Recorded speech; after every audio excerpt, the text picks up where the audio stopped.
અમદાવાદમાં 149મી રથયાત્રા રંગેચંગે ઉજવવા વિશેષ આયોજન। મુખ્ય રથો સાથે 18 ગજરાજ, 103 ટ્રક અને 30 અખાડાઓ જોડાશે। સુરક્ષા વ્યવસ્થા માટે 30,000થી વધુ પોલીસ ખડેપગે। નાયબ મુખ્યમંત્રીએ સમગ્ર રૂટની કરી સમીક્ષા। મંદિરમાં ભગવાનની નેત્રોત્સવ વિધિ સંપન્ન।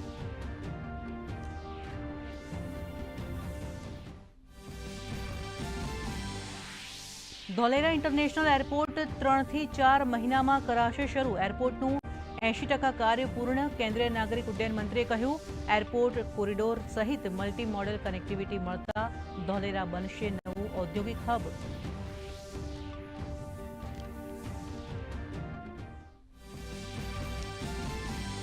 પશ્ચિમ એશિયાની તંગદિલી વચ્ચે ભારતનું કડક વલણ। ઈરાની હુમલામાં ભારતીયના મોતને ગણાવ્યું તદ્દન અસ્વીકાર્ય। ઈરાની રાજદ્વારીને પાઠવ્યા સમન્સ। વિદેશ મંત્રાલયે હોર્મુઝ જળમાર્ગમાં જહાજોની સુરક્ષિત અવરજવર ઉપર મૂક્યો ભાર।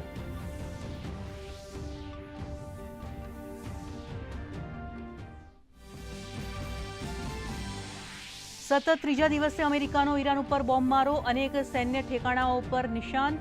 ઈરાનનો વળતો પ્રહાર। કુવૈત, બહેરીન અને જોર્ડનમાં અમેરિકી ઠેકાણાઓ પર હુમલાઓ। વધુ એક ઓઇલ ટેન્કર નષ્ટ।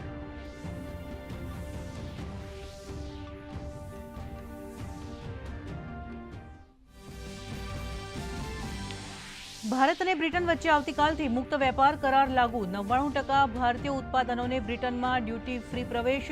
રેડીમેડ વસ્ત્રો, ફૂટવેર, પ્રોસેસ્ડ ફૂડ સહિતના ઉત્પાદનોને થશે લાભ। વાણિજ્ય સચિવે એમએસએમઈ ખેડૂતોને બ્રિટનમાં કામ કરતા ભારતીય પ્રોફેશનલ્સ માટે ગણાવી મોટી તક। ભારતીય રેલવેમાં નવા રિફોર્મ। રેલમંત્રી અશ્વિની વૈષ્ણવે 8 નવા સુધારાઓની કરી જાહેરાત। પ્રદૂષણ અટકાવવા ફ્લાય એશ માટે વિશેષ કન્ટેનરની વ્યવસ્થા તો વોટરપ્રૂફ કન્ટેનરો દ્વારા ખેડૂતો સુધી સુરક્ષિત રીતે પહોંચાડાશે ખાતર।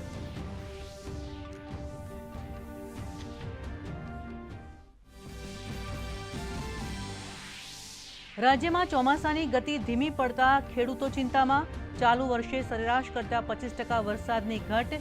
દેવભૂમિ દ્વારકા, કચ્છમાં સૌથી વધુ અછત। આવતીકાલે સૌરાષ્ટ્ર, દક્ષિણ ગુજરાતના 20 જિલ્લાઓમાં હળવોથી મધ્યમ વરસાદનું હવામાન વિભાગનું અનુમાન।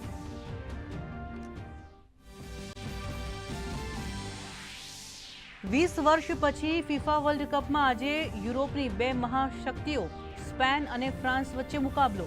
પ્રથમ સેમીફાઇનલ ડલાસ સ્ટેડિયમમાં 8 ગોલ નોંધાવી ચૂકેલા એમ્બાપેની સામે યમાલની ટક્કર।